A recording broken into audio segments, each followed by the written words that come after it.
তা ওদের ওইখানে আমরা এক রাত ছিলাম, আমাদের ওর ফ্রেন্ডের এক বাসায় আমাদের থাকতে দিয়েছিল এক রাত। তারপরে ও রাত্রে যখন দুধ খেতে চায় না, তখন আমি বলছি তুমি না খেলে আমিও খাবো না। আমার 35 রানিং। তো তাসরিন, আপনি কি অনুষ্ঠানটা শুনতেন আগে থেকে? আমি আগে শুনতাম না, তো মেয়ের পরীক্ষার জন্য আমি টিভির কানেকশনটা অফ করে দিই। তখন যখন পরীক্ষা শেষ হয়ে যায় তখন মা মেয়ে যখন শোয়ার আগে এফএনএ, তখন আপনাদের এই রেডিওর মা আর মেয়ে দুজনে মিলে একসাথে শোনেন? হ্যাঁ, ও শুনে। ও very good, she is so cute. ওর বয়স কত? ওর বয়স এবার 9 চলে। শি ইজ মাশাআল্লাহ সো কিউট। এবং ও আছে, ও আমাদের আশেপাশে আছে। গল্পের প্রয়োজনে হয়তো বা ওকে আমরা বাইরেও পাঠিয়ে দেবো, কারণ গল্পটা খুব সেন্সিটিভ। এবং শি ইজ সো কিউট মাশাআল্লাহ।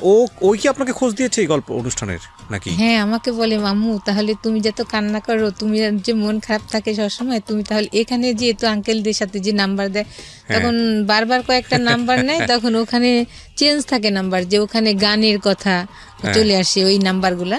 পরে এক সময় আমার মেয়ে দ্রুত মশারির ভিতর থেকে যে কলমে আরেকটা মোবাইলে ওই নাম্বারটা লিখে তারপরে রেকর্ড করে রাখে। That's really great. আমার যেতে মেয়েই আগ্রহ ছিল বেশি। আচ্ছা, তারপরে আপনি ও শুনে বলে আপনি শুনতে গিয়ে আপনি নিজে খোঁজ পান। ঠিক আছে, চলেন শুরু করেন। আমি 2008-এ আমার বোন ধানমন্ডিতে থাকতেন, ওই বোনের হাজব্যান্ড থাকতেন কোরিয়া। তখন 2 ছেলেকে পড়ালেখার জন্য ওই বোন থাকতেন। তখন ওই বোনের বাসায় আসি। ওই নিচে আমার বাচ্চার বাবার ফুপু থাকতেন। তখন এরা আমাকে দেখে বলতো, আমি একটু আগে থেকে এই পর্দাটা, আমি এখন থেকে না, আমি আগেও নামাজি, কিন্তু তখন একটু বাইরে যখন ছিলাম, দেশের বাইরে, তখন স্টাইল, যেমন হেয়ার স্টাইল করতাম, অনেক নেল পালিশ চয়েস ছিল ড্রেস আপের সঙ্গে। আচ্ছা, তো আমি একটু পিছনে ফিরতে চাই আমাদের অনুষ্ঠানের নিয়ম অনুযায়ী, খুব ছোট করে, যেহেতু আপনার গল্পটা মূলত সংসার কেন্দ্রিক গল্প। তার আগে আমি একটু জানতে চাই যে আপনার ফ্যামিলি সম্পর্কে, লাইক আপনার বাবা কি করতেন, আপনার কয় ভাই বোন ছিলেন? আমার বাবা রোডস অ্যান্ড হায়ার প্রথম শ্রেণীর ঠিকাদার ছিলেন। আমার বাবা স্ট্রোক করে মারা যান 2003-এ। তখন আমি বাইরে যাই, আমার বোন দুলাভাই আর বোনের ছেলে ছিল তখন। ওরা বাইরে ছিল আগে থেকে? জি। তখন আমি এক সময় বলেছিলাম যে আমাকে নিয়ে যেতে ওই দেশে। কোন দেশে? দক্ষিণ কোরিয়াতে। দক্ষিণ কোরিয়াতে। তখন আমার দুলাভাই বলেন, আরে আনমেড মেয়েরা এখানে আসে না, এটুকুই শেষ, হ্যাঁ, আর কোনো কথা নাই। তার কয়েক মাস পরে আমার বাবা স্ট্রোক করে মারা যান। তখন আমি খুবই আপসেট হয়ে যাই, কারণ আমি সবার ছোট ছিলাম। আর আমার বাবা কিছু হলে আমাকে বলতো পানি খাওয়া, কিংবা বাসায় এসে গেট খুলে বলতো যে তুমি দরজা, আমার নাম ধরে বলতো দরজা খুলে। আমার দাদি মারা যাওয়ার পরে আমাকেই ডাকতো। দেখা যায় ভাইরাও অনেক কি করতো, আমার বোনরাও আবদার করলে, সবার ছোট ছিলাম, দেখা যায় বাবা ঈদে আলাদা দিয়েছে, বোনরা আলাদা দিয়েছে, ভাইও আলাদা দিয়েছে এইভাবে। আবার 3 ভাইয়ের বেতনের টাকাও মাঝে মাঝে আমার কাছে রাখতো, কারো টাকা চোপার নিচে রাখতাম, কারো আলমারিতে রাখতাম। দেখা যায় বাবা, কিন্তু আমি কখনোই, আমার একটা অভ্যাস ছিল, টাকা আমি নষ্ট করতাম না এখনো, না হলে এই ঢাকাতে আমি ধানমন্ডিতে টিকে থাকতে পারতাম না। যে বোন যেটা দিচ্ছে সেটা আমি আজকে 7 বছর চলে এভাবে চলি। আমার বোনও বলে যে আসলে ওই সংসার জীবনে অনেক। যাই হোক, ঠিক আছে, বুঝতে পেরেছি আপনার পরিবার সম্পর্কে। কয় ভাই বোন আপনারা? আমরা 3 ভাই 6 বোন। 3 ভাই 6 বোন। তো আপনি যে গল্পে ছিলেন যে আপনার বোনের বাসায় বেড়াতে এসেছেন, এটা দেশের বাইরে থেকে মানে থেকে আসার পরে, বাংলাদেশে আসার পরে? দেশে থাকা আসার পরে যে ওটা একটা আমার ফ্যামিলির সাথে, আমার মায়ের সাথে একটু রাগ হয়েছিলাম। তারপরে যেই বোনটা আমাকে এখন যে সব কিছুই দেখে, তার উপরে একটু রাগ হয়েছিলাম। তার জন্য ওই বোনের বাসায় আসছিলাম। আর তাদের সাথে আমি টোটালি কন্ট্যাক্ট করতাম না, তখন সময় কাটাতাম শুধু। আমার রুমে একটা টিভি, আমি স্টেডিয়াম থেকে একটা টিভি কিনছিলাম ওই সময়, যে আমার সময় আসলে কাটে না ইবাদত করেও। আচ্ছা, আপনার পড়াশোনা বেশি দূর হয়নি? আমি বাইরে চলে গেলাম, ইন্টার করে আর করা হয়নি। ইন্টার পরে আপনি পড়াশোনা করতে পারেননি? ওকে, সো দেশে আসলেন, দেশে আসার পরের ঘটনা। দেশে আসার পর যাই হোক, এইভাবে আমার তাও সময় কাটে না, তখন বিভিন্ন তালিমে যায়, নিচে যায়। তখন ওই নিচের ওই সময় ওরা ছিল 2 বোন, তো আমাদের বাসায় আসতো, আমাদের বাসায় কোনো ছেলে ছিল না। তখন বেশ ওদের সাথে মাঝে মাঝে বাইরে যেয়ে খেতাম। আর আমার ব্যাগে তো পার্সে অনেক টাকা থাকতো, তখন মার্কেটে যেতাম, ওদেরকে বাইরে গেলে খাওয়াইতাম। ওরা বলতো আন্টি ঠিক আছে খাও, আমিও খেতাম, মজা পেতাম, একা একা ভালো লাগে না, ওদের সাথে নিয়ে যেতাম। তখন আমাদের বাসায় এসে ওদের গেস্ট আসলে আমাদের বাসায় থাকতো, তখন আমার ফোন নিয়ে বলতো আন্টি একটু ফোন দিই। আমি বলছি আচ্ছা ঠিক আছে দাও। এভাবে কোথায় ওরা দিত আমি এটা জানতাম না, কিন্তু ওরা কথা বলতো। পরে ওই নাম্বার থেকে আমাকে আবার কল আসতো, তখন আমি বলতাম যে আসলে আমি তো ফোন দিইনি, আপনাকে দিছে। এইভাবে সে বিশ্বাস করতো না। এইভাবে সে একদিন 2 দিন কথা বলতে বলতে পরে আমার সাথে কথা হয়। পরে আমি তার সঙ্গে কোনোদিনও কথা বলিনি, মেসেজ পাঠাইতাম। তারপর ওই সময়টা মনে হয় টি20 খেলা হচ্ছিল, ক্রিকেটের টি20 হচ্ছিল। আমি আবার আগে থেকে ছোট সময় থেকে ক্রিকেট খেলাটার ভক্ত।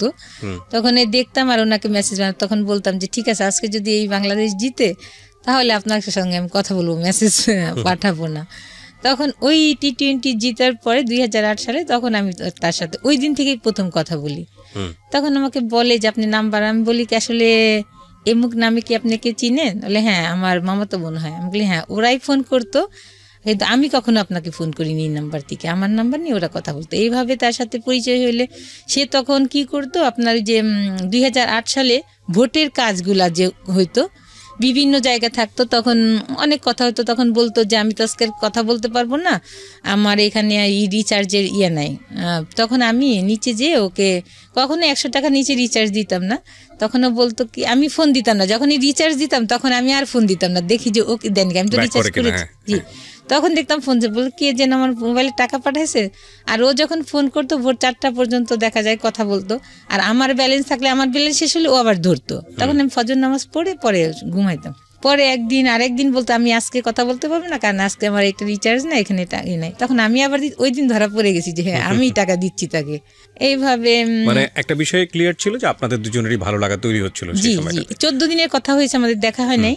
ফ্যামিলি থেকে আমার মা বোনরা একটা ছেলে ঠিক করে আমার সিটিতে, ছেলেটা আমাকে আমার বোনের বাসায় দেখতে আসে। পরে আমার বোন জিজ্ঞেস করে যে তোর কেমন লাগছে? আমি বলি জি ভালো। তখন এক পর্যায়ে ছেলেও পছন্দ করে, কিন্তু ছেলে বলে আমাকে 6 মাস পরে তুলে নিবে, এখন বিয়ে হবে। তখন আমার বোন জামাই বোনরা এক পর্যায়ে যায় আমার সিটিতে। আমার চাচা, আমার বাবা যেহেতু বাচ্চা ছিলেন, আমার চাচা গার্জিয়ান ছিলেন, আর আমার মা, সবাই তারা যে ওই বাসায় যে বলে যে না আমরা দিব, কিন্তু বাট উঠায় আনার পরে 6 মাস রাখেন, তাতে সমস্যা নাই, কিন্তু যেদিন বিয়ে হবে সেদিন মেয়ে নিয়ে আসতে হবে, আপনাদের বাড়িতে নিতে হবে। এটা কে বলে? আমার ফ্যামিলি থেকে। আচ্ছা। তখন এক পর্যায়ে ওটা আমি জানতাম না। এই দিন যেদিন আমার ফ্যামিলি থেকে ছেলের বাসায় গেছে, ও তার আগের দিন আমি ওকে ফোন দিছি যে আমার মনে হয় এক জায়গায় বিয়ে হওয়ার কথা। বললো যে তোমার যাওয়ার দেখা না, আমি একটু কালকে ভিতরে আমি ঢাকা আসতেছি, ঠিক আছে তুমি যেও না। তখন আমার বোনদের বললাম যে আমি যেয়ে কি করব, এখনই তো সব কিছু না, আপনারা তো কথা বললাম, আমি তো আর যাবো না বাসায়, আমি থেকে যাই। তো বললো আচ্ছা ঠিক আছে। তখন আমার বোনের ছেলে মেয়ে আর আমি বাসায় রইলাম। পরের দিনও আসলো। তখন আমি আবার ওই দিন একটু পার্লারেতে এসে, এখন আমার বোনের ছেলেটা এখন কানাডা পড়ে, তখন ও ছোট ছিল, বলতো যে আন্নু তুমি কোথায় যাচ্ছ? তখন আমি বললাম যে এই ডেটিংয়ে যাচ্ছি, কিন্তু ও বিশ্বাস করে না, কারণ আমি আসলে এই টাইপের ছিলাম না। আসলে সত্যি ওই দিন আমি ডেটিংয়ে যাচ্ছিলাম, মানে ওর সঙ্গে আপনি দেখা করতে যাচ্ছিলেন। তখন ওকে বললাম, ইন দ্য মিন টাইম 14 দিনের মধ্যে কিরকম হয়েছে যে আপনি ওকে পছন্দ করে ফেলেছেন, ভালোবেসে ফেলেছেন, ও আপনাকে ভালোবেসে ফেলেছে? ওর কথা অনেক শুনতাম, ওই যে ওর কাজিনদের মুখে, এই দিক থেকে ভালো লাগে। 14 days is not enough to fall in love actually, but soft corner তৈরি হয়েছে। জি জি, মাঝখানে যেটা হতো আমার বিয়ের যে ওর আমি যে নিচে থাকতাম, যখন ওরা যেতাম, ওরা আমাকে ওর আম্মা, ওই মেয়ের মারা বলতো যে এর জন্য বিয়ে হবে। আমার যে আমার যার সাথে বিয়ে নেক্সট ডে হলো, তার যে চাচা, তাকে বলতো যে ওনার জন্য একটা ছেলে দেখো। তাই উনি আমার বলতো যে যার মুখই দেখলাম না তাকে বিয়ে কিভাবে ঠিক করব। যাই হোক, হ্যাঁ, তখন ও আসার পরে আমি তো তখন আমার 10,000 টাকার একটা ঈদে নিয়েছিলাম, ওই সময় 10,000 টাকার একটা 3 পিস, অনেক কাজ করা বাইরের ড্রেসটা ছিল, ওটা পরে গেছি। তারপরে অনেক সাজছিও পার্লারে যে। তারপরে এখন ও গুড়ি গুড়ি বৃষ্টি হচ্ছিল, তা আমি রিক্সায় বসা। তার আগে কথাটা ওকে বলতাম যে আপনার যে আমি তো সুন্দর না, আমাকে যে পছন্দ হবে কিভাবে বুঝবো? তখন বলবে তোমাকে যে আমি পছন্দ করলে ঠিক আছে তোমাকে আমি কিস দিব একটা। হ্যাঁ, কিন্তু আমি একটু বিশ্বাস করি নাই, জাস্ট যাই হোক। তখন আমি ওকে ফোন দিই, তখন দেখি যে ছেলে ফোন উঠায়, তখন আমি বুঝি এই হবে। অনেক লম্বা, ও 5 ফিট 10। তখন ও ফোনটা উঠায়, তখন আমি বলি আমি এই রিক্সায় আছি পিছন থেকে। তখন ও আসে, রিক্সায় বসেই প্রথমে গিয়ে আমাকে কিস দেয়। তখন আমি মানে কি কথা বলবো না কি করবো, আসলে হারাই ফেলি তখনকার ইয়েগুলা। তখন আমি রিক্সাওয়ালাকে বলি কি যে মামা আমি কোথায় যাবো, ওই সময় আসলে কোনো মাথায় আসছিল না। তখন আমি বলি মামা আপনি ধানমন্ডি পার্কে যান, গুড়ি গুড়ি বৃষ্টি হচ্ছে, ওটা মাথায় খেয়াল করি নাই। তারপরে গেলাম, ওখানেই জাস্ট 1 ঘন্টা কথা হয়েছে। তখন এই কথাগুলো বললাম, শেয়ার করলাম। তখন ও বললো ঠিক আছে, কোনো সমস্যা নেই, আমি বিয়ে করবো তোমাকে, আমার দেশে যেতে হবে না, ওই ছেলেকে বিয়ে করতে হবে না। তখন আমি বললাম ছেলেটা তখন জানতাম যে ও তো ইঞ্জিনিয়ার, কিন্তু ওই কাজটা তখন ও করে, ভোটার আইডি কার্ডের ভোটার আইডি কার্ডের কাজটা হ্যাঁ কাজ করে। তারপরে কি হলো বললাম, তখন বললো কি চলো একটু মার্কেটিং। তখন তো আমার কাছে আসলে অত টাকা ছিল না, তখন আমি ওর জন্য একটা মেরুন পাঞ্জাবি দিই কাজ করা, পাকিস্তানি। 14 দিনের মধ্যে এত দূর চলে গেলেন আপনারা? ওই যে আমার বিয়ে ঠিক হয়েছে দেখে ও আসছি ঢাকাতে। বাট ঠিক আছে, বাট ওরা আমি দেখি নাই। না, আপনাকে তো দেখতে আসতেছে, বিয়ে তো ঠিক হয়নি তখন। না, ওই জন্য ও যখন কথা হলো তখনই বললো যে না তোমার ওখানে যেতে হবে না, আমি তোমাকে বিয়ে করবো। তারপরে আমি বললাম যে আপনি যে বিয়ে করবেন ঠিক আছে, আপনি তো আত্মীয় আছে তাহলে এখানে, তাদেরকে বলে না তাদেরকে বলা যাবে না। আমি কই আপনার বাবা মা না, কি না তাও বলা যাবে না। মানে আপনি ওকে ভালোবেসে ফেলেছেন, টু বি অনেস্ট? হ্যাঁ আসলে 14 দিন কথা হয়েছে, যাই হোক। এইগুলো কিন্তু পয়েন্ট, হ্যাঁ এগুলো খুব পয়েন্ট, এবং এগুলো আমাদের জীবনে প্রতিনিয়তই ঘটে। 14 দিন হয়েছে ওনার ক্ষেত্রে, কারো ক্ষেত্রে 1 ঘন্টা হয়ে যায়। This unbelievable. আর ওই দিনে আমি প্রথম দেখি, তারপরের দিনে আমার আর কি বিয়ে হয়। তখন আমরা নিউ মার্কেট যাই, নিউ মার্কেটে যে আমার সাইজ চুজ করে ওর ড্রেসগুলো আগে কিনে দিই ওকে, আর আমার শাড়ি পুরা টাকাটা হয় না, আমাদের যে টাকা ছিল শপিংটা হয় না করা। পরে আমি কিছু টাকা করে রেখে আসি, বলি আপনাকে এইভাবে আমি পাঠাই দেবো, দিয়ে যাবো এখানে। পরে এসে আমার শাড়িটারিও কেনার পর আমার ব্লাউজ বানাই দিতে দেয়। আর আমরা বাইরে তখন খেলাম, দুজনে খেয়ে আমাকে আমার বাসার কাছেই নামাই দিয়ে চলে গেল। আপনারা দুজন সম্পর্কে জানতেন? ওই যে ফোনে যত কথা হয়েছে। মানে কি জানতেন? ওর পরিবার সম্পর্কে ডিটেইল জানতেন? হ্যাঁ জানতাম, কেন ওর কাজিনরাই সবসময় বলতো। আচ্ছা, আমাকে আগে আপনার নিয়ে পরিবার সম্পর্কেও জানতো না? তেমন জানতো না আমার পরিবারের সঙ্গে। 14 দিনের দিন দেখা, প্রথম দেখাতেই এরকম একটা ঘটনা। আমি আসলে কিছু বলি নাই, কিন্তু কারণ কি তাকে চিনি না, তার কাছে আমার ফ্যামিলি এত কথা। পরের দিন আপনারা বিয়ে করার প্ল্যান করছেন, তো বিয়েটা তো আসলে পারিবারিক বন্ধন, দুই পরিবারকে বলেছিলাম আমি। কিন্তু ও তখন একটা বলে যে না, যদি বিয়ে না হয়, তুমি যদি অন্য কোথাও বিয়ে করো তাহলে আমার কি হবে জানি না। তখন আমি ভাবলাম যে, আর আমি তখন ওই যে যখন ধান পার্কে গেলাম, ওকে আসলে মুখও দেখতে পারিনি, শুধু পায়ের দিকে তাকাইলাম। আসলে আমার পাটা অনেক সুন্দর না, আমার হাত সুন্দর কিন্তু, বাট ওর পাটা অনেক সুন্দর ছিল। আমি তখন পায়ের দিকে তাকাই থাকতাম, পা দেখে আরো না, আমি ওই নিচেই তাকাই আছি তো, পাই দেখতেছি শুধু, তার মুখের দিকে লজ্জা পাচ্ছি তাকাইতে। তখন শুধু পাই দেখতেছি, তখন বলছি যে পাটা যখন সুন্দর নিশ্চয়ই লোকটাও সুন্দর হবে, এমন। তখন যখন ও অন্যদিকে তাকাচ্ছে হয়তো বা তখন আর চোখে একটু দেখি, কিন্তু আমি এতই লজ্জা বোধ ছিল, কিন্তু তখন আমি অনেক ম্যাচিউরড মেয়ে, কিন্তু আমি লজ্জা পাচ্ছিলাম ওর দিকে তাকাইতে। ফোনে কথা হওয়ার দেখা অনেকটা একটু থাকে, ব্যতিক্রম থাকে। তখন যখন ফেস টু ফেস কথা কই তখন লজ্জা ছিল, কিন্তু ওকে আমি অনেক টাইম ওর মুখের দিকে তাকাইতে পারিনি। যাই হোক, এক পর্যায়ে তখন ও মার্কেটে নিয়ে যায়, এগুলা কিনা হয়। তখন আমি ওর ওই কাজিনের মায়ের কাছ থেকে আমি টাকাগুলো নিই। তখন আমার ব্যাংকে যাওয়ার ছিল না, পরে ওখান থেকে 6,000 টাকা নিয়ে আমি আরো মার্কেটের ওখানে দোকানটা দিয়ে আপনারা নিজেরা শপিং করেছেন। পরে ও আমাকে রেখে গাজীপুর এক ফ্রেন্ডের বাসায় যায়। আমি কালকে তুমি রেডি হয়ে থাকো, আমি তোমাকে নিতে আসবো। অনেক বৃষ্টি থাকে, এত বৃষ্টি, আমাকে ছিনজি করে নিতে আসে। ওই দিন আমি একটু সাজি যে আজকে যখন আমার একটা দিন, তখন সে যে ওর ওই ফুপুকে আমি সালাম করতে যাই, আমি বলি কি দোয়া করেন, বলে হ্যাঁ আপনার মনে আসা পূর্ণ হোক। কিন্তু সে জানছে না যে তারই আসলে ভাইয়ের ছেলে। যাই হোক, পরে ওখানে অনেক ওরা অ্যারেঞ্জমেন্ট করে, গাজীপুর সালতা আমার বিয়ে হয়। বিয়ে হলে বিয়ে ছিল ওর ফ্রেন্ডরাই ছিল, আমার কেউ ছিল না আমার পক্ষে। তখন এক পর্যায়ে কাবিনের টাকা বেশি লিখেছে, 4 লাখ টাকা কাবিন হয় দেখে। একটা বিষয় খুবই খেয়াল করার মতো, সেটা হচ্ছে ঘটনার যদি একদম 2 লাইনে সাম আপ করি, উনি যাকে বিয়ে করলেন ওনাদের নিচ তলার ভাড়াটিয়া, যার সঙ্গে ওনার একটা সম্পর্ক ছিল, এই অর্থে 2 বোনের সঙ্গে উনি বাইরে মাঝে মাঝে আউটিং করতেন। তারা ওনার ফোন ব্যবহার করে যে ভদ্রলোককে উনি বিয়ে করলেন তাকে ফোন দিত।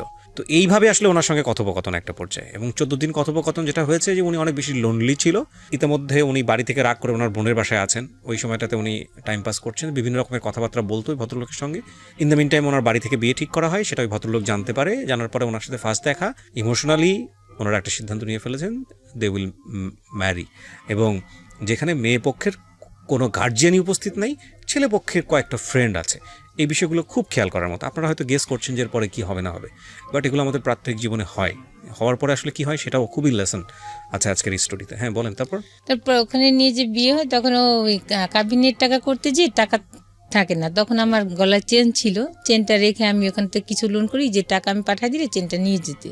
তারপরে এভাবে বিয়ে করে আমরা দুজনে একসঙ্গে আসি। আসার পরে ওই দিন আমার বোন ছিল না, ওই যে আমার ছেলে পক্ষ দেখার জন্য যে সবাই গেছে দেশে, ওই দিন বাসা ফাঁকা। তখন আমি বলি কি থাক, কোথাও যাওয়া থাকে না, আমাদের বাসায় যেয়ে উঠি।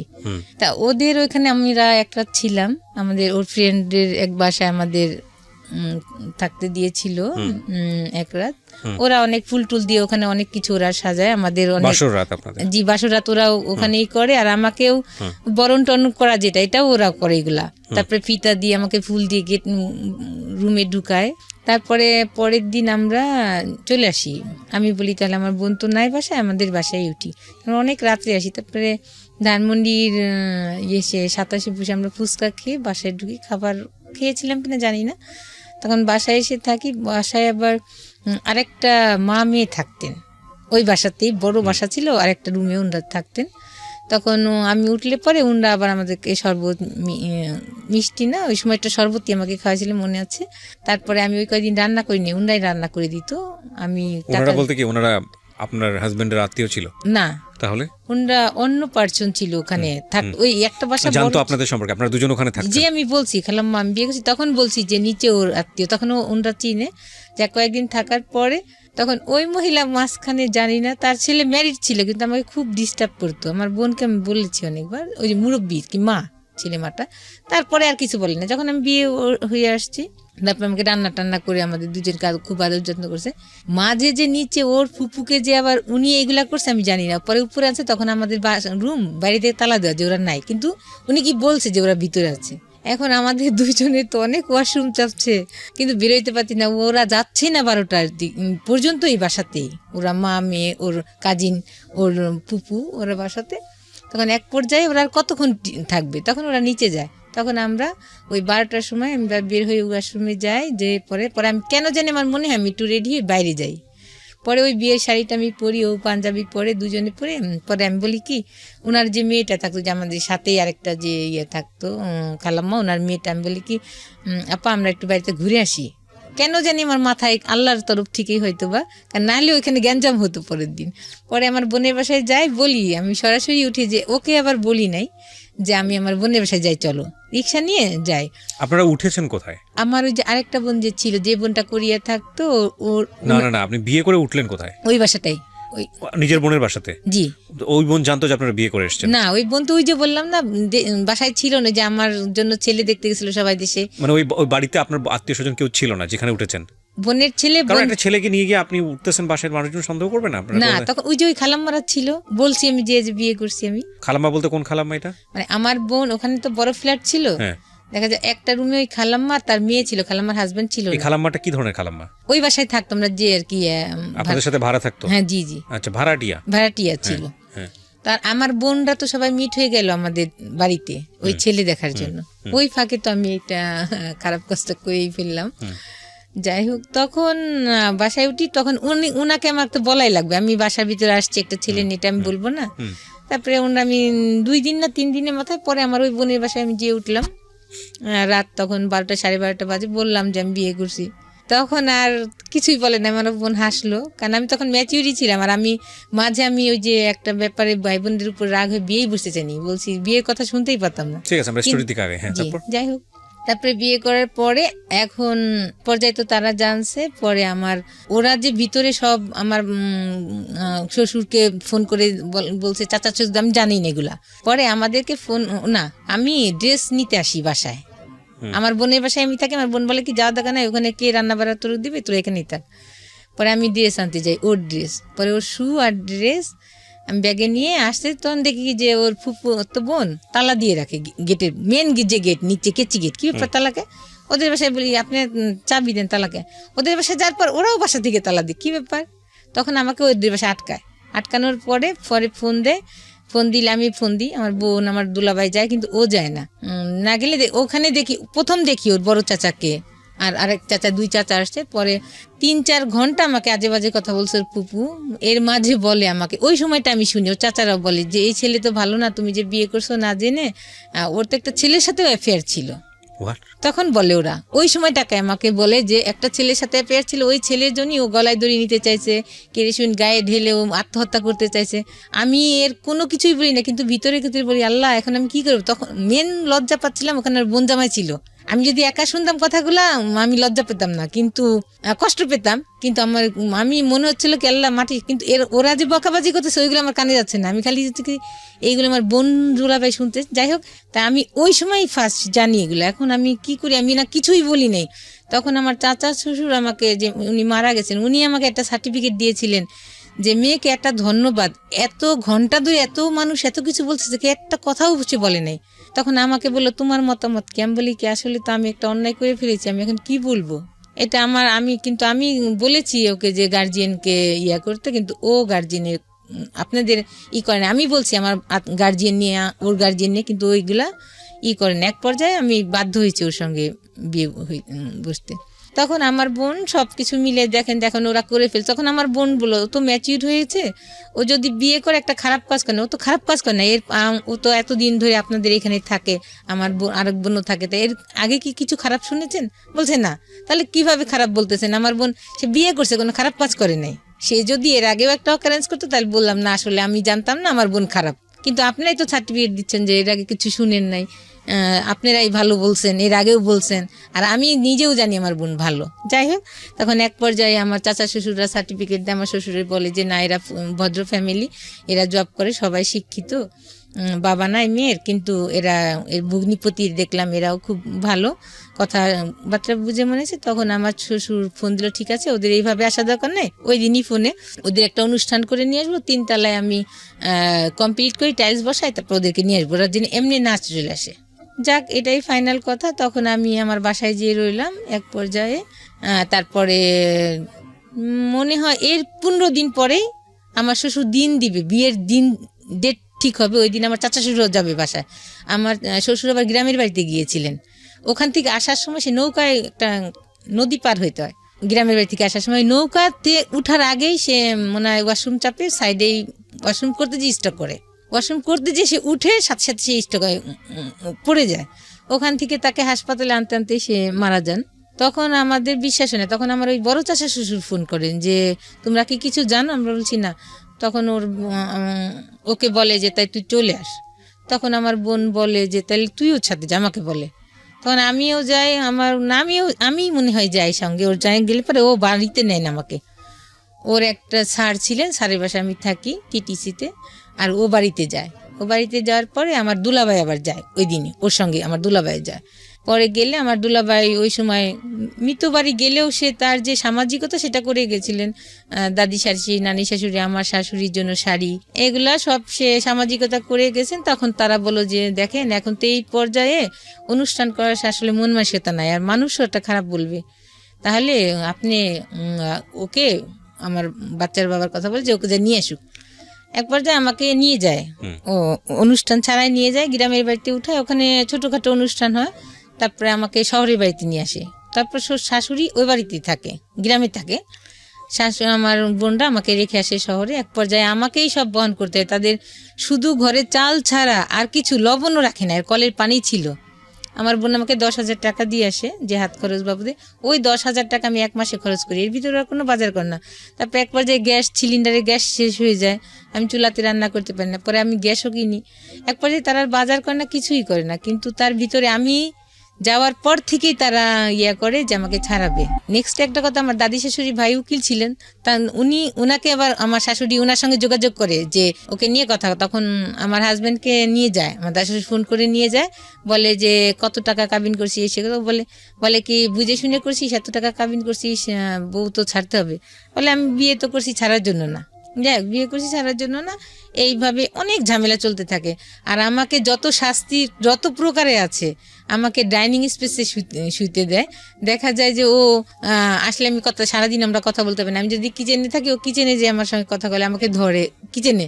কিন্তু তারা সবাই খাওয়া দাওয়ার শেষে আমি শুইছি, লজ্জা পাচ্ছি। আর বেডশিটও এমন একটা নোংরা ছিল, পরে আমার বোন একটা বেডশিট দিয়ে আসে, ওটা আমরা ব্যবহার করি। আমি কোনো কিছুই বলি না। উনি 6 মাস শুধু খেসারি ডাল দিয়ে ভাত দেয়, আমি খেতে না পেরে কাজের বোয়ারে দিয়ে আমি কচু শাক আমি রান্না করে ফ্রিজে রাখি, যে এইভাবে কিভাবে ভাত খায় ওরা নাস্তা, কিন্তু আমি নতুন বউ বলতেও পারছি না কিছু। তারপরে এইভাবে আমার বোনটা বললে ওরা কি মাছ কিনে না? আমি বললাম তোর মাছ কিনে না, আমার তখন টাকা শেষ, আমি তখন আর কিভাবে পিওর ভেজিটেরিয়ান। আমার বাচ্চার বাবা শুধু একটা ডায়েরি ছিল, সামলাইতে থাকে, কেন ডায়েরিটা সামলায় কেন? পরে একদিন কোথায় সামলায় আমি জানি না, পরে একদিনকে আমার বাচ্চা দাদি বলে ওই ড্রামে পোলার চাল আছে, তুমি ধান বাঁচতে পারো? আমি বসে থাকি, আমার দেবরদের পড়াই, তারপরে আমার সময় থাকে, তারপরে বলে এখন ওদেরকে পড়াইতে বলে, এখন ধান চাল দিছে বাঁচতে, ঠিক আছে বাঁচতেছি। পরে ওখান থেকে চাল নিতে যেদিকে একটা ডায়েরি, এখন ডায়েরির পুরাটা আমি পড়ি, কোনো কিছুই পাই না। ওর স্কুলের সামনে যে দাঁড়ায় তার জন্য ওর আত্মহত্যা, এগুলো লেখা আছে, যে আমার মনে হয় আমি কেরোসিন গায়ে ডালে মারা যায়, আমি গলায় দড়ি নিই ফ্যানের সাথে, এগুলো লেখা আছে। বাট কোনো ক্লু পাই না যে এই ক্লুতে আমি বিশ্বাস করবো তার সাথে আসলে শারীরিক সম্পর্ক ছিল। পরে তার সাথে বলতে কার সাথে? ওই যে ওই ছেলেটার সঙ্গে যে আমি যখন শ্বশুর বাড়ি গেলাম আরো কম বেশি শুনছি এটা। আচ্ছা, শোনার পরে তারপরে আমি বিশ্বাস করি, ওই ডায়েরি শেষে যখন আমি এক জায়গাটা দেখি যে তোমার এই জায়গা যদি কোনো কেউ হাত দেয় তাহলে আমি অনেক কষ্ট পাবো, তখন বলি হ্যাঁ।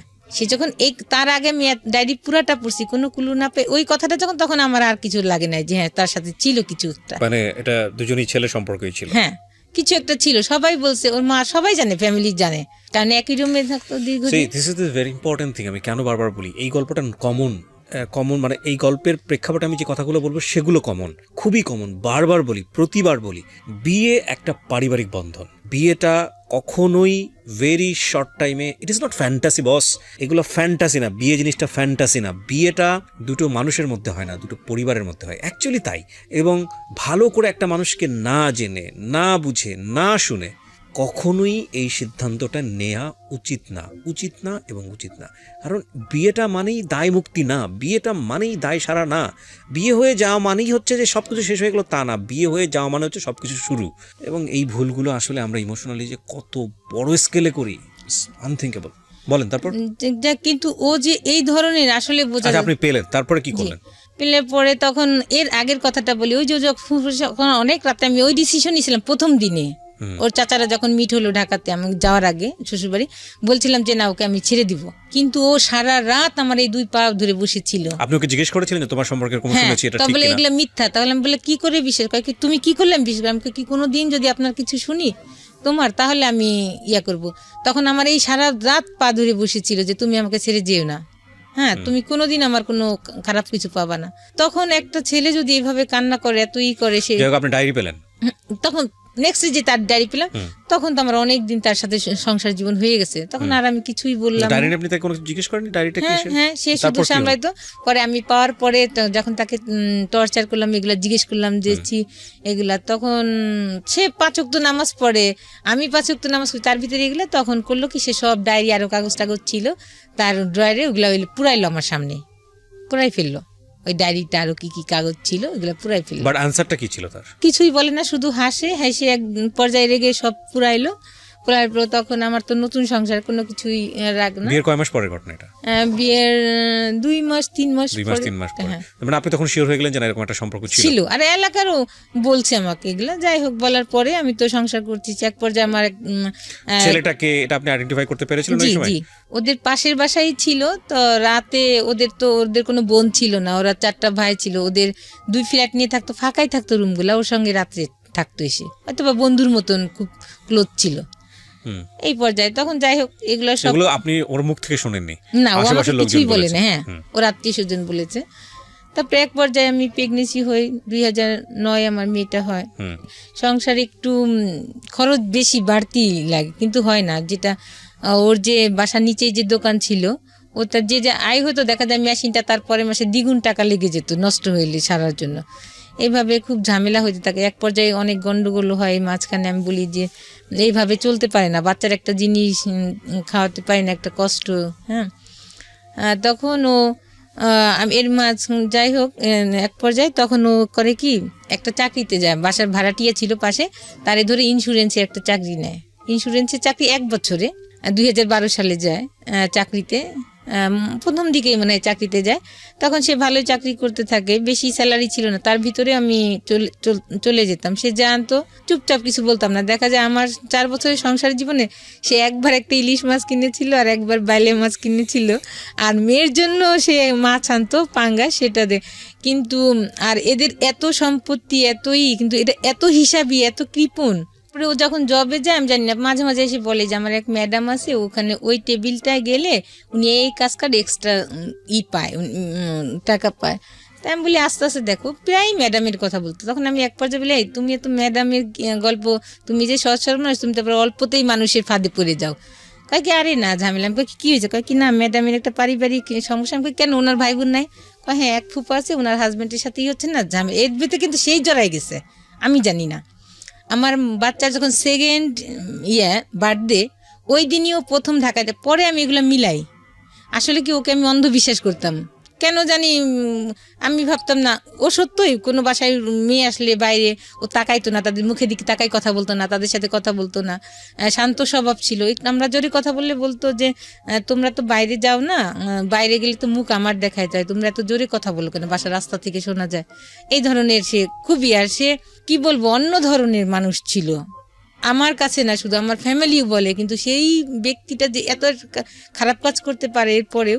তারপরে আমার বাচ্চাটা এরকম ম্যাডাম ম্যাডাম করতো। তখন ফার্স্ট ডেতে আমি ফোন করি, ঢাকা আসছে সে মেশিনের কাজে, বাড়ি থেকে ঢাকা আসছে। আসার পরে কি ব্যাপার, ফোন ধরে না, রিসিভ করে না। ওর বার্থডে বাজার করবো, সে গেছে 12টায় পৌঁছেছে, তার ফুল বন্ধ, ওর দাদির ফোন দিয়ে দেয় বন্ধ। তখনই সারি ওই মেয়েটা। আর ম্যারিড পার্সন, একটা কথা আমি যেটা বলি, ম্যারিড পার্সন মেয়েদের হয় কি সহজেই সহবাস হয়ে যায় একটা পুরুষের সাথে যদি সম্পর্ক থাকে। কারণ তখন তো মেয়েটার আর মেয়ে একটু ভয় পায় যে না কি করবো। আর ছেলেদের কোনো প্রবলেম নাই, কেউ দেখলেও কি আর না দেখলেও কি, যে এটা তো আমার তর্ক। কিন্তু মেয়েদের টানমেট ভয় পায় কিছু অ্যাক্সিডেন্টলি কিছু ঘটে কিনা, কিন্তু আমার পরবর্তীতে আমার সংসার জীবন কেমন হবে। কিন্তু ম্যারিড মেয়েরা কিন্তু এটা ভাবছে না, একটা ম্যারিড ছেলের সাথে সম্পর্ক। যেটা আপনার পার্সোনাল অপিনিয়ন, আমরা ওই জায়গাটায় না যাই, ইভালুয়েশনের জায়গাটা না যাই। ঘটনাটা কি ঘটেছে সেটা বলেন। হ্যাঁ, তখন দীর্ঘদিন ওই মেয়ের সাথে যোগাযোগ করে, যেটা আমি জানি না। ওর নামে আর একটা ওর কলিগ ছিল, বলতো কি ভাবি, তখন ওই মেয়েকে নিয়ে ওই মেয়ে একটু দূরে ছিল, বাসা কাছে নিয়ে আসছে যাতে তাকে সে যোগাযোগ বেশি করতে পারে, শর্ট টাইমে চলে আসতে পারে। পরে বলে কি ভাবি, আমার কোনো হাতে কিছু নাই এখন, আপনি সংসার আপনি রাখো। আমি বলি কেন? ওই দিন আমি টাকা নিয়ে যাই, ওর জন্য একটা জায়নামাজ গিফট করবো। 13ই নভেম্বরে বার্থডে ছিল, জায়নামাজ গিফট। তখন আমার হাত পা ভেঙে আসে যে কি বললো এটা। তখন আমি বলি আচ্ছা ঠিক আছে। তখন আমি আর বাসায় আসি না, বাসায় না এসে ওই মেয়ের অফিসের কাছে দাঁড়ায় থাকি। ওই দিন ও অফিসে নাই। ও আবার কি করতো, সবাই যখন লাঞ্চে যেত ও তখন যেত না, তখন ও ওই মেয়ের সাথে কথা বলতো। সবাই যখন লাঞ্চের থেকে আসতো তখন ও লাঞ্চে আসতো। তারপরে করে সকাল সন্ধ্যা ও এর আগে যেত। কি ব্যাপার তোমার, গোসল করে আসছো কোত্থেকে, তোমার হাত দিয়ে সাবানের সেন্ট, তোমার গোসল করলে মানুষের একটা ফ্রেশনেস থাকে। ও এড়াই যেত কথা। পরে একদিনকে ও শার্ট দিয়ে পারফিউমের সেন্ট, মেয়েদের একটা শরীরে একটা গন্ধ আছে আলাদা, ছেলেদের একটা আলাদা গন্ধ আছে। তখন বলি কি তোমার শার্ট দিয়েছে মেয়েদের গন্ধ কেন? ও হাসি উড়ে দেয়। সকালে একদিনকে আরেকদিনও বাইরে গেছে, আমি নাস্তা বানাইনি, ও হাতে মাংসর গন্ধ। কি ব্যাপার, তুমি তো বাসাতে কিছু খেয়ে গেলাম, তোমার হাতে গন্ধ কেন মাংসের? ও হেসে উড়াই দেয়। এইগুলো করতেছে আর উড়াই দিচ্ছে। ফজর নামাজ পড়ে সে বাসায় আসতো না। কি ব্যাপার এতটাই? বলে কি ওই যে তাবলিগের ছিল, দাওয়াত ছিল, ওখানে গেছিলাম। কিন্তু কন্টিনিউ সে মিথ্যা তো বলে যাচ্ছে। তারপরে আমার মা তখন ক্যান্সারের রুগী ছিল, আমি আসবো আমার মাকে দেখতে। তখন ও আমাকে এড়াই যেত আর বলতো যে তুমি গেলে এত তাড়াতাড়ি আসলে, এত টাকা খরচ করে গেলে, 1 মাস না থাকলে হয়? আপনারা এইটা বুঝে নিয়েন যে ও একটা স্বামী স্ত্রীর মধ্যে যেই সম্পর্ক থাকা উচিত আমাদের সেটা ছিল না আমার। কিন্তু আমি এটা মাঝে মাঝে মিসিং পেতাম, ওর বুঝতাম, কিন্তু সংসার জীবনে কলহর জন্য স্টপ হয়ে যেতাম। মাঝে মাঝে মন খারাপ হতো, কান্না করতাম, তারপরে আর বার্গেনিং করতাম না। তারপরে এক পর্যায়ে আমি ওই মেয়ের অফিসের সামনে দাঁড়ায় থাকি ওই দিন 13ই ডিসেম্বর।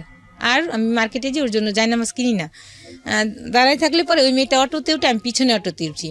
দেখি যে বাসার সামনে সে ওর বাসার সামনে নেমে হেঁটে যাচ্ছে, আমি পিছনে, মেয়েটা যায় আর পিছনে পিছনে তাকায়। তখন মাঝখানে আমাদেরই এক পরিচিত মুয়াজ্জিন আছে, উনি আবার ওই সাইডে দোকান দিছিল। তখন বলে হ্যাঁ ভাবি, আমি তো ভাইকে এদিক দিয়ে মাঝে মাঝে যাওয়া দেখি, সকাল সন্ধ্যায় যায়। মেয়ের পিছনে পিছনে যে বাসাটা দেখে আসি। তখন আমি কনফার্ম হই না যে আসলে তার সাথে সম্পর্ক। পরে আমি বাসায় আসি, বাসায় আসলে পরে এক পর্যায়ে ওর যে নিচে দোকানটা থাকে, ওই দোকানের ড্রয়ারে পাসপোর্ট থাকে ওর, আর কিছু টাকা থাকে। আর আমার বোন আমার মেয়েকে যে ব্যাংকে নতুন টাকা দিয়েছে বান্ডিল সহ, সেটাও আমাকে জানায় না, ওইভাবে রেখে দিচ্ছে, টাকাটা খরচ করে নেয়। ওই টাকাগুলো নিয়ে আমি বাসায় উঠি। ও অফিস থেকে বাসায় এসে দেখে ড্রয়ার ভাঙায়, আমাকে অনেক সার্চ করে, আমি কিছুই কথা বলি না, তখন ও বাসা থেকে চলে যায়। তখন আমি এক ভাড়াটিয়াকে বলি যে মামি, আমি একটু এই ঘটনা, আপনি আমার সাথে একটু চলেন। তখন উনি আমার সঙ্গে যায়, যে একসঙ্গে আমি আগে যে মেয়েটাকে ফলো করে যে বাসা চিনে আসছি, আমি কিন্তু ভিতরে ঢুকি নেই, মেয়েটাকে আমি দেখাইনি। কিন্তু যখন আমি ও বাসাতে চলে যায় আমাকে টর্চার করে, তখন মামিকে আমি সাথে নিয়ে যেয়ে দেখি যে দুজন একই সাথে, তখন আর আমি সহ্য করতে পারি না। মামিকে রেখে আমি ওকে বলি যে তুমি এগুলা করতে পারলে, এক পর্যায়ে হাতাহাতিয়া। তখন ওই মেয়েকে আমি গায়ে দিই যে এই, তার আগে আমি ওই মেয়েকে সাবধান করে আসছিলাম যে আমার একটা বাচ্চা আছে।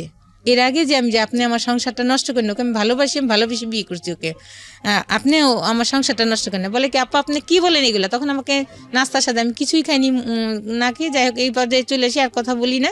তখন ওই মেয়েটাকে আমি ইচ্ছা মতো মারি দিই যে তুই তো জানতি যে আমার একটা বাচ্চা ছিল, তোকে না আমি অ্যালার্ট করে দিয়ে আসছিলাম যে আমার সংসার ভাঙিস না, আমার একটা মেয়ে আছে। আর সে এই পর্যায়ে এইগুলা হয়ে যাওয়ার পরে, অকারেন্স হওয়ার পরে তার বাড়ি থেকে ভাই মারি। তখন ওই মেয়েটা কী করে, আমি এক পর্যায়ে করি, বাড়িওয়ালা বলে ঠিক আছে আপনি বৈধ, আপনি ওর প্রথম স্ত্রী, আপনি পুলিশ আনেন। তখন আমি সত্যি থানায় আমার বোনদের ফোন করি। আমার বোনদের এক পর্যায়েও ফোন দেয় যে আপনার বোনকে আর আমার রাখা সম্ভব না।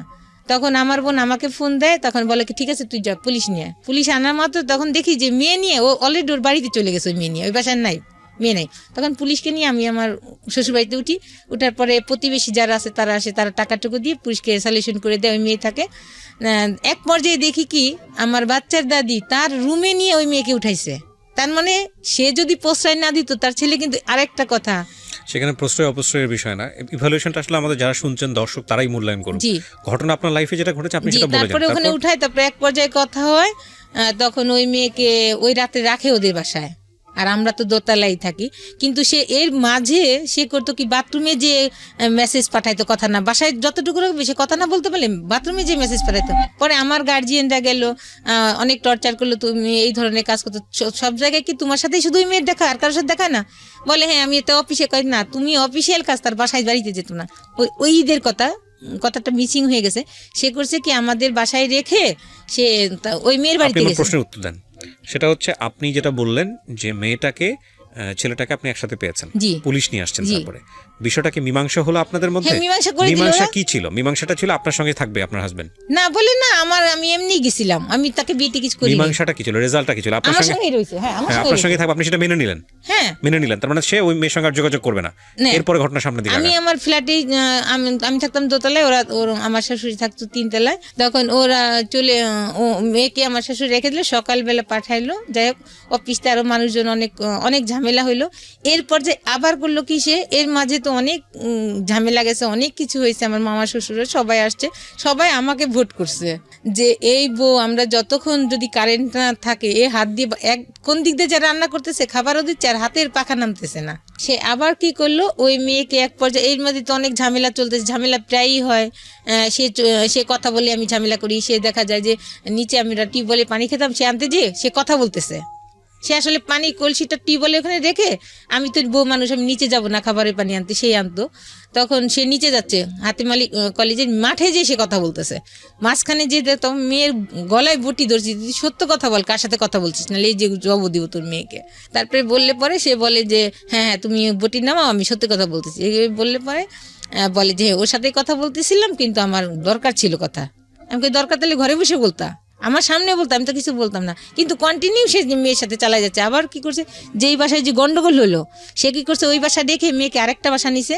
তখন আমার তো একটা বাচ্চা আছে, ওকে আমার সঙ্গে নিয়ে যেতে হয়। তখন আমার বেবিটা 3 বছর। তখন ওর মা বলে কি, ছেলেকে অ্যালার্ট করে দেয় যে তোর বউ কিন্তু গেছে, তুই সাবধান থাকিস। ও আর ওই পথে যায় না। আমি দেখি দূতের দাঁড়াইছি যে অটোতে উঠবে, কিন্তু অটোতে উঠে না, যে আমি ধরা পড়বে। তাই এক পর্যায়ে সে অতিষ্ঠ হয়ে আমি যে তাকে সবসময় চোখে চোখে রাখতেছি, এগুলো সে অতিষ্ঠ হয়ে যায়। তখন কি করে, এক পর্যায়ে সে মেয়ে নিয়ে চলে যায়। বলে আমাকে বলে কি, আমি তো এই কয় তারিখে এসে যাব, ঢাকাতে যাবো, আমার কাজ আছে। স্যার আমাকে, তার মাঝখানে আমি স্যারকে এবার ফোন দিছি, এমডি স্যারকে, স্যার ও কিন্তু ওই মেয়েকে নিয়ে যাবে, আপনি ছুটি দিবেন না। স্যার আমার আচ্ছা ঠিক আছে। তখন ওকে বলে যে তুমি তো আমার শুক্রবারেও কাজ আছে, তুমি যাইতে পারবে না, বৃহস্পতিবার লঞ্চে উঠবে। কিন্তু এক পর্যায়ে যাই, বাসায় এসে এটা বলে, কিছু বলি। তখন ও যেদিন নাকি ফাইনালি যাবে টাকা পয়সা নিয়ে, সেদিন আমি তো জানতেছি, আমি আবার কাছে কি 2টা আমার বাচ্চার কাপড়গুলা আমি নিচে একটা জায়গায় রাখছি যাতে কেউ না দেখে। ও যাবে, আমি এক পাশে যাবো পাশ। তখন করে কি আমি এদিক দিয়ে নিজে অস্থির হয়ে যাচ্ছি যে ও আজকে চলে যাচ্ছে ওই মেয়েটা নিয়ে, আর ওরও খারাপ লাগছে যে চলে যাচ্ছে, ও ভাত খেতে পারতেছে না, ও করছে কত ভাতের গুলো কত চিনি দিয়ে খাচ্ছে, ওরও খারাপ লাগছে চোখ মুখ, এদিক দিয়ে আমার মাথা ঘুরাচ্ছে, আমি মাথায় তেল পানি দিচ্ছি কিন্তু ওকে বুঝতে দিচ্ছি না যে আমি বুঝছি। তখন আমি অন্য একটা ছেলেকে লাগাই রাখছিলাম যে ও যখন যাবে ওর পিছ যাবে যে ও কাকে নিয়ে যায়। পরে হ্যাঁ ওই যায় লঞ্চে দেখে যে 2টা মহিলা, একটা মহিলার বাচ্চা কোলে আর একটা মহিলা বসে আছে চাদর পিছে। পরে তখন আমাকে আবার বলে যে দেখবো আজকে কে আগে ফোন দেয়, যে আগে ফোন দেয় সেই বুঝবো ভালোবাসে বেশি। আমি তো আচ্ছা ঠিক আছে, আমি তোর ফোন দিই না। ও বলে দেখে কি দেখছো, আমি তোমাকে বেশি ভালোবাসি, আমি তোমাকে আগে ফোন দিলাম, তুমি তো ফোন দিলা না। ওর মার কাছে ফোন দেয়, ওরা কই বলে করে তো দেখি না, মানে পাশে বাসায় গেছে নাকি জানে না সেও আমি যে লঞ্চ ঘাটে গেছি। পরে আমি লঞ্চ ঘাটে গেছি, তখন ওই ফোনটা রিসিভ করতে পারি না, গাড়ি শব্দ হয়ে দেখে আমি দূরে যেয়ে ফোনটা রিসিভ করি যে হ্যাঁ আমি বাসায় পাশে বাসায় আসছি। পরে আমি যে করি কি, ও তো অনেক লম্বা, ও করছে কি মেয়েটা ওইদিকে মুখ করে বসা আর ও হলো মুখ করা বসা সিঁড়ির দিকে। আমি সিঁড়িতে উঠা মাত্রই ও দেখে ফেলছে, আর ও খুবই চতুর, এত চতুর যেটা আমি বোঝাইতে পারবো না, ভালো যেমন তেমন চতুর। ও আমাকে দেখে চট করে উঠে গেছে। আমি করছি কি তখনই মেয়ে কোল থেকে নামাই দিছি। ও করছে কি মেয়ে নিয়ে যখন আসছে তখন আমি ওই মহিলা, তখন আমি বললাম যে বাচ্চা কোলে, ওর ওই মেয়েটা ওই মেয়ের ভাইয়ের বাচ্চা কোলে। তখন আমি বললাম বাচ্চা নিয়ে কোথায় যাবে, আমি টার্গেট করিনি, বাচ্চা আবার পরে দিবে। তখন আমি ওর ভাবির পাশে আসি, ওই মেয়ে ততক্ষণে করে কি ফোন করে ওর ছোট ভাইদের আইনে ওই বাচ্চা ওর ভাইয়ের বাচ্চাকে ওকে দিয়ে তারা দুজনে তার মাঝখানে আমার বাচ্চার বাবা আমার বাচ্চাকে ওর দাদির কাছে দিয়ে টাকা পয়সা নিয়ে মাইতে বলে দেয় যে তোরা বাঁচে যা। তখন ওরা বাসে চলে আসে। তখন তো আমার এমন পজিশন, তখন রাত্রে আমি রাত জেগে 2টা চিঠি লিখলাম, সারা রাত জেগে। আর যতক্ষণ চিঠি লিখছি ততক্ষণ শুধু আমার মেয়ের দিকেই আমি তাকাই কান্না করছি। আমার শাশুড়িকে, যে আমি এই 4 বছরে আপনার মন জোগাইতে পারিনি, কিন্তু আমার মা নাই, কিভাবে যে আপনার ভালোবাসা আমি পাবো আমি নিজেই জানি না, কি করলে আপনি আমাকে ভালোবাসতেন। যাই হোক, অনেক ব্যথা পাইছি, আপনার ছেলে সংসার করতে এসে অনেক কষ্ট দিয়েছেন। ও এক পর্যায়ে চলে এসে পরে আমি ঢাকাতে আসি ওকে খুঁজি, আমি কামরাঙ্গীর চরে যে খুঁজি ওকে, এইভাবে কি ঢাকাতে মানুষ খুঁজে পাওয়া যায়। পরে আমি বোনকে ফোন দিই, যখন দেখি নিজের পা চলে না, তখন আমার বোন বলে তুই এইভাবে কি মানুষ খুঁজে পাবি, বাসায় আসলে পরে আমার দুলাভাই আসে সব শুনে। পরের দিন আমার দুলাভাই আমাকে নিয়ে রওনা হয়। ওদের বাসায় গেলে পরে ওর খালু খালা আর ওদের আত্মীয় স্বজন বলতে ওর চাচা ছিল না, আর ফুপুদের কোনো এলাকা ছিল না। আপনারা কোথায় খোঁজেন? আমি না খুঁজে পান না, তারপর কি করেন? খুঁজে যায়, ছবি দেখাই খুঁজি যে একে কি দেখছেন, ভাড়া থাকে একে দেখছেন, এভাবে করি না। তার আমার বোনরা বলে এভাবে তুই পাবি না, চল ওদের বাড়িতেই যাই। পরে আমার বোনটা তো জব করে, বন্ধুরা ভাই ছুটি নিয়ে তারপরে যায় আমাকে নিয়ে।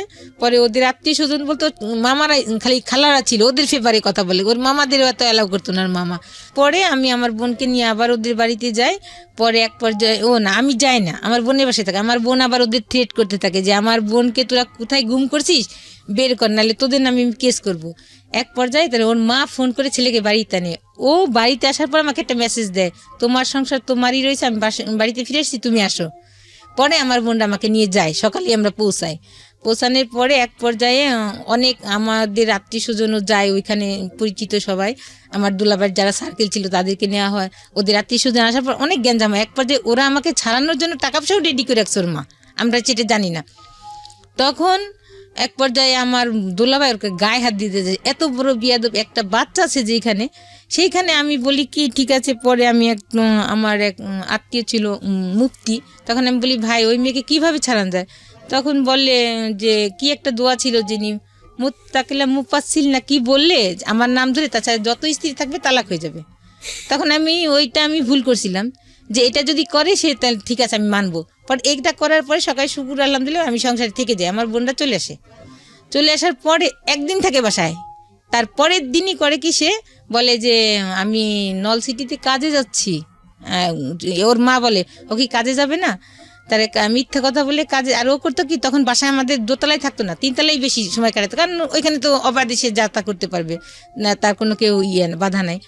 তখন সে ওই মেয়েকে নিয়ে ওই বাসায়, পরের দিন পরে আমি ফোন দিছি, আমাকে তো বলছে যে বলে কি মেজো ফুপুর বাসায় যাবো ওখান থেকে কাজ সেরে।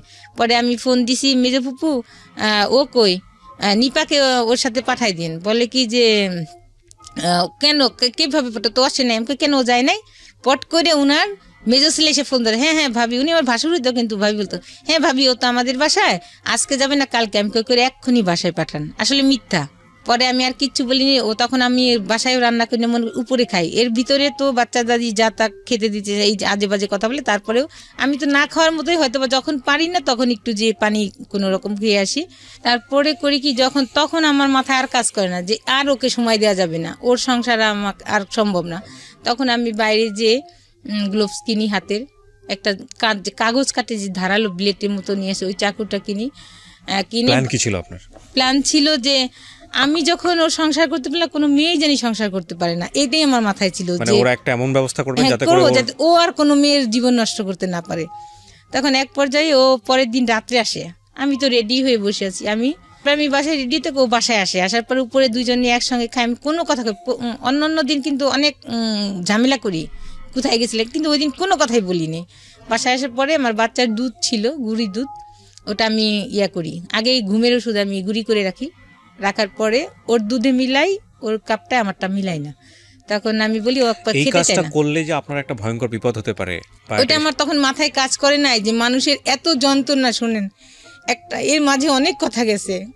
শি ওয়াজ প্ল্যানিং লাইক ওর এমন একটা অবস্থা করে দেওয়া যাতে করে ও পরবর্তীতে অন্য কারো সংসার করতে না পারে, আপনারা বুঝে নেবেন আপনাদের জায়গাটা থেকে। এবং সেজন্য উনি একটা ধারালো ব্লেড কিনে নিয়ে এসছে, আরও অনেক কিছু কিনে নিয়ে এসছে। And she is planning like a pro বলতে আমি যেটা বোঝাচ্ছি যে প্রফেশনালরা যেভাবে প্ল্যান করে আর কি, ঘুমের ওষুধ টষুধ খাওয়ায়। And this is not the end, cause প্রত্যেকটা ঘটনার একটা ইফেক্ট থাকে। দেখেন কোথাকার জিনিস কোথায় গিয়ে দাঁড়িয়েছে, বলেন। এর মাঝে আমি অনেক ও বলে আমরা জানি যে এই স্টোরিটা আসলে যদি আপনাকে ইলাবোরেটলি বলতে দেওয়া হয় এটা সারাদিন বলেও শেষ হবে না। এর মাঝে ওর আত্মীয় স্বজন যাদের এই বোর মতো বোন, আমি অনেক পরিশ্রম করছি, আমার জামা ছিঁড়ে গেছে কিন্তু আমি ওই বলছে জামা বানাইতে, আমি বানাই নিয়ে বলছি সংসারে। কয় বছরের সংসার আপনার? 4 বছরে। যে আলমারিটা হোক, এই খাটটা বানানোর পরে আমি ড্রেস নিবো। ওকে, ঠিক আছে, আপনি তারপর কি করলেন? তারপরে ও রাত্রে যখন দুধ খেতে চায় না, তখন আমি বলছি তুমি না খেলে আমিও খাবো না। তখন এক পর্যায়ে দুধটা খাওয়ার পরে সে ঘুমিয়ে অনেক কথা বলতে বলতে এক পর্যায়ে তখন আমি তার সাথে মিলন হতে চাই, কিন্তু ওই সময় ও সে হয় না। তখন আমি এক পর্যায়ে আমি দেখি তাকে, জাস্ট পরীক্ষা করেছে কি বলে, কিন্তু আমারও ইচ্ছা ছিল না। তারপরে এক পর্যায়ে সে ঘুমায় গেলে আমার যে দরকারি জিনিসগুলো, আমার ক্যামেরা, আমার গোলগুলা, আমার পছন্দের শাড়ি, আমার মেয়ের ড্রেসগুলা, কিছু যেটা লাগবে আমি একটা চাদরের উপর ফেলে বাঁধি। আর আমার কিছু বাইরের কিছু ইলেকট্রিক জিনিস ছিল, ঘর মোছা মেশিন, ঘর ঝাড় দেওয়া মেশিন, আরও আমার প্রিয় জিনিসগুলা আমি করি কি, আমার ড্রয়িং রুমে খাট ছিল সামনে, আমি মেয়েটাকে আগে ওখানে শোয়াই যাতে আমি দ্রুত মেয়েকে নিয়ে চলে যেতে পারি। মেয়ের শীতের পোশাক পরাই ঘুম পাড়ায় রাখি, আর আমিও আগে বোরকা পরে ফেলি। পরে বলে আমি নিয়ে তখন আমি মশারিটা নাই, আমার প্রিয় লেপ ছিল, আমার একদম পছন্দের অনেক দামি লেপ, মশারি, আমার কাটা, আমি সব ওকে গায়ে দিয়ে আসছি কেন, যাতে ও শীতে কষ্ট না খায়, ওকে মশারি না কামড়ায়। কিন্তু কাজটা করছি খুব জিদে, কিন্তু আমি চাইনি যে ওকে একটা মশারিও কামড় দিই, কিন্তু আমি ক্ষতি করছি, কারণ যে আমার মনে যে ব্যথা, আপনি ঘুমের মধ্যে থাকা অবস্থায় কাজটা করেন, থাকার অবস্থায় কাজটা করি, তখন ও জেগে উঠে। তারপরে আমি ওটা জেগে ওঠার পরে কি করে, আপনাকে ধরে ফেলে না?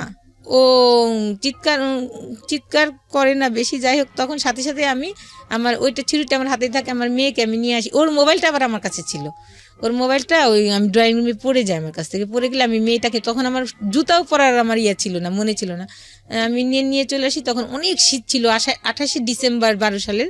তখন আমার মেয়েটাকে আমি বলি আম্মু কুকুর ডাকতেছে, আমি বলছি আম্মু। তখন আমি ওদের বাসায় চিল্লাপাল্লা শুরু হয়েছে, ওর মা চিৎকার করে কান্না করতেছে, তখন চিৎকার করে কান্না করতেছে, সব আমি তো দেখতেছি, দূরে থেকে দেখা যাচ্ছে, মানুষ দেখা যায় না কিন্তু শব্দগুলো শোনা যাচ্ছে। তখন আমার মেয়েকে বলে আম্মু কুকুরে ডাকে, তুমি করো, আমাদের তো ধরে ফেলবে, তুমি কথা বলো না। ওকে আমি তখন পারে, তখন আমার সামনে দিয়ে অ্যাম্বুলেন্সে নিয়ে যায়, অ্যাম্বুলেন্সে নিয়ে গেলে ওখানে কাজ করতে পারে, ঢাকায় নিয়ে আসে। ঢাকায় নিয়ে আসলে অ্যাম্বুলেন্সে নিয়ে যায় মানে কি, এই ঘটনা ঘটার পর পরে আমি দেখতেছি আমার সামনে দিয়ে নিয়ে যাচ্ছে, আমি তো সাইডে দাঁড়ানো, আমি তো ফ্যামিলি মেম্বার যারা ছিল তারা তো ওই বিল্ডিং এই ছিল, হ্যাঁ 3 তলায় থাকতো, ওরা তখন দোতলায় চলে আসছে, ওরা তো সবাই বুঝে গেছে যে আপনি কাজটা করেন, সবাই তো অলরেডি নাই, বাসায় নাই, তখন সবাই চলে আসছে। আমার তখন কোনো কিছুই নাই, যে because she doesn't have sense, ওই সময়টাতে সেন্স নাই। আমার এর ভিতরে অনেক কিছু গেছে, জানতে কি বলার না, সেন্সটা না থাকার পেছনে অনেক কথা আছে, এর মাঝখানে অনেক কথা গেছে। আমি অনেকবার সুইসাইড করতে চাইছি, যখনই আমি সুইসাইড করতে গেছি, ফ্যানের সাথে ঝুলতে গেছি, তখন আমার মেয়ের মুখ দেখছি আর বলছি যে শেষ ওকে দেখে যাই। যখনই দেখতে গেছি তখনই নেমে আসছি যে আমি যদি মারা যাই তাহলে আমার মেয়ের কিছু থাকবে না। আর শুনেন, বাবারা কষ্ট করেন না সন্তানের জন্য।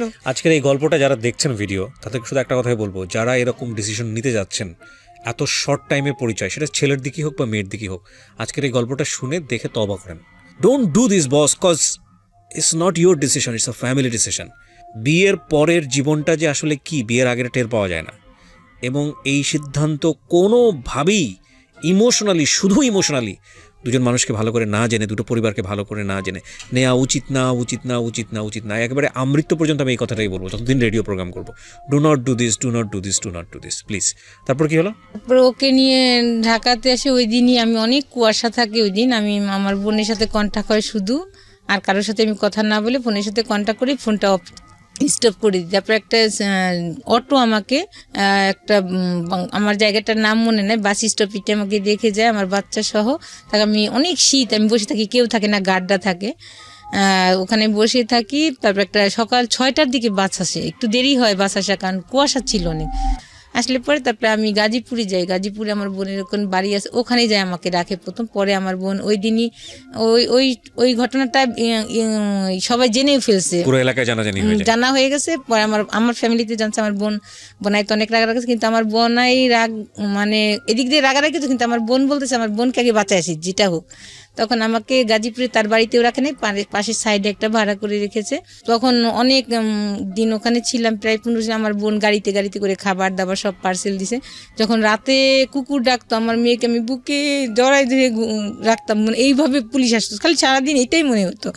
তারপরে আমার মেয়ে দিনের হলে দাঁড়ায় থাকতো যে আম্মু, আমি বলি কি আম্মু দাঁড়ায় থাকে না, পুলিশ আসবে। বলে কি আম্মু আমি দূর থেকে দেখি, আমার আবুজি যখন নামাজ পড়তে যাবেন আমি দূর থেকে আম্মুজিকে দেখবো, আমাকে পুলিশে ধরতে পারবে না।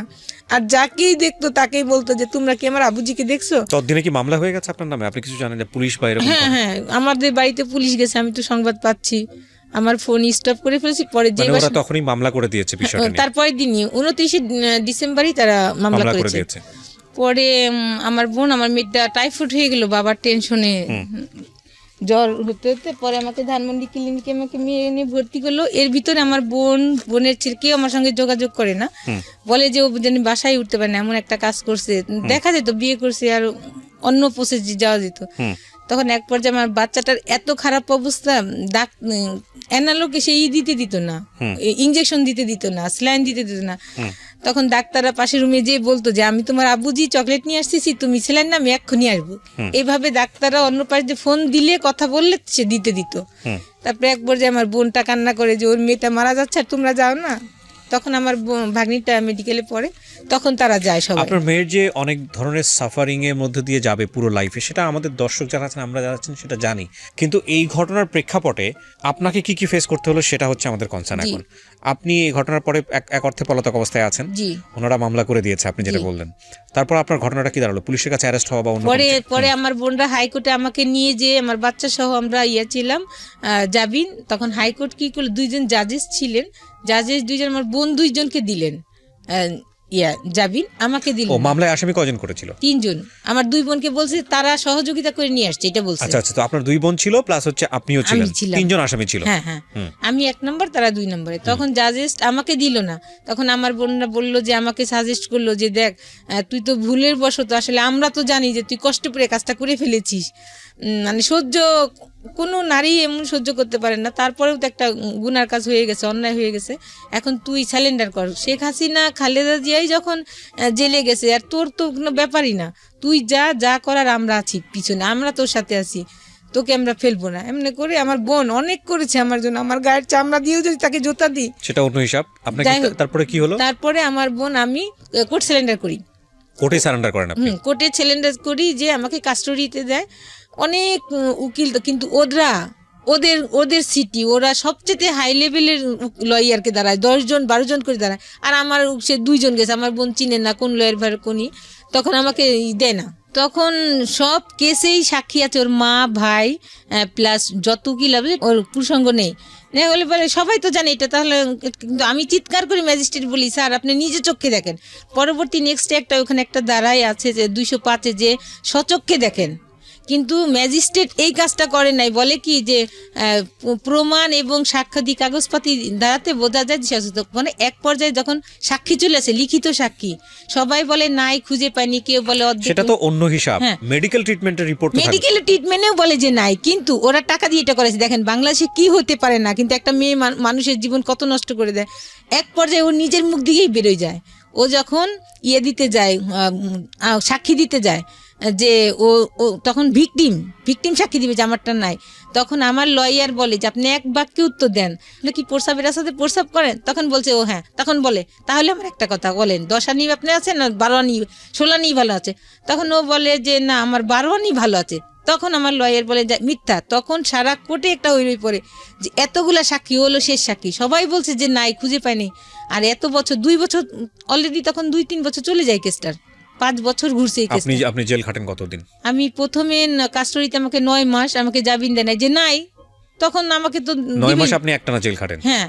আচ্ছা, তারপরে আপনি বের হন, তারপরে এই প্রসিডিউরটা শুরু হয়? হ্যাঁ, বের হলে পরে 2 বছর ধরে এটা চলে? হ্যাঁ, 3 বছর। 3 বছর। তখন 5 বছরের মাথায় 2012-তে ঘটনা কেসটা হয় শেষে, একদম বছরের শেষে, কিন্তু 2017-তে রায় হয়, আমার 5 বছর সাজা হয়।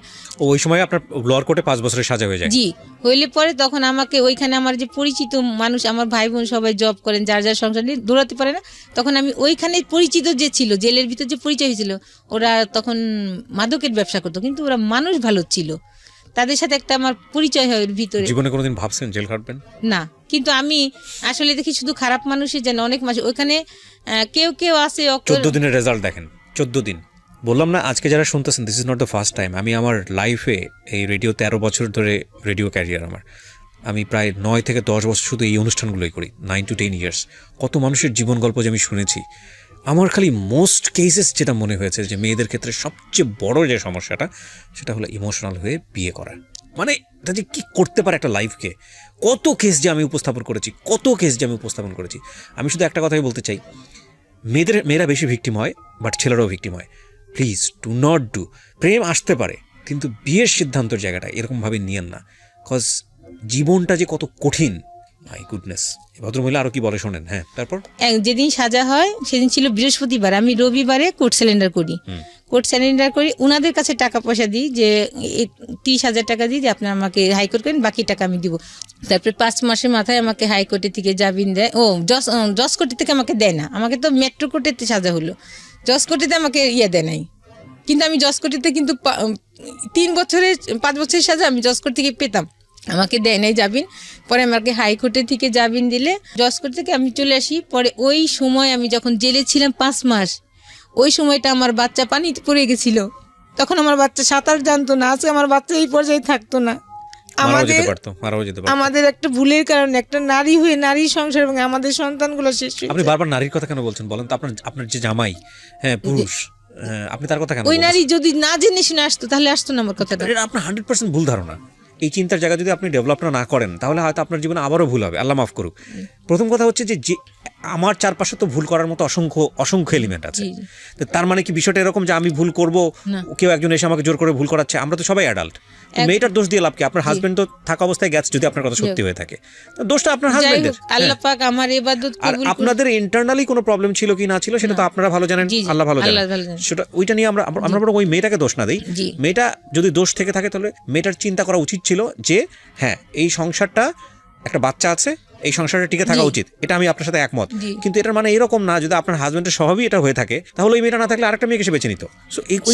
চলে আসছি, এই যে ক্লুটা ধরতে পারছেন।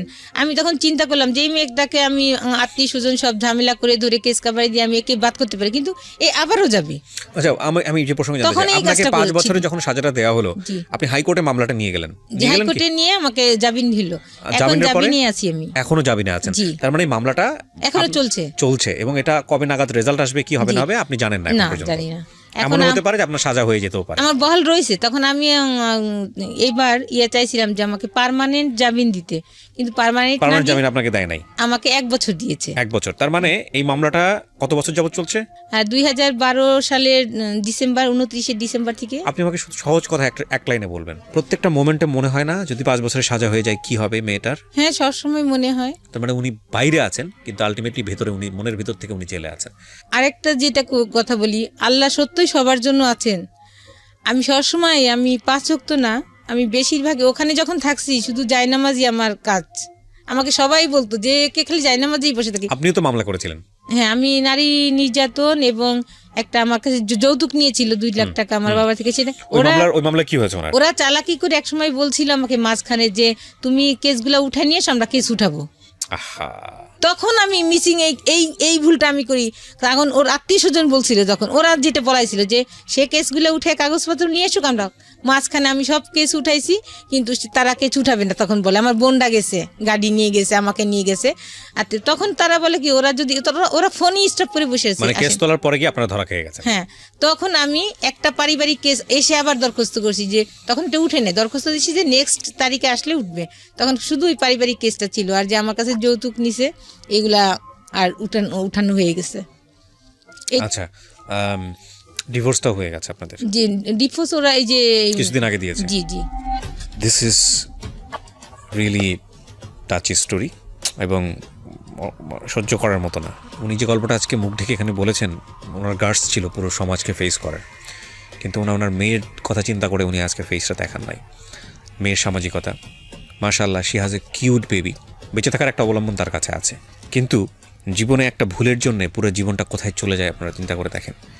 ওনাকে যে অত্যাচারটা করা হয়েছে, আমি যদি বলি যে হ্যাঁ অত্যাচার জীবনে আসতেই পারে, দুর্ঘটনা ঘটতেও পারে, উনি যদি ঠান্ডা মাথায় স্টেপটা নিত যে ঠিক আছে মামলা তো আমাকে করতেই হবে, পুলিশের দ্বারস্থ আমার হতেই হবে, তো ঠিক আছে ও যে অন্যায় করছে সেটার জন্য নারী নির্যাতন মামলা করি বা এটা করি ওটা করি, ঠিক আছে, ওইখানেই কিন্তু সাজাটা এনাফ ছিল।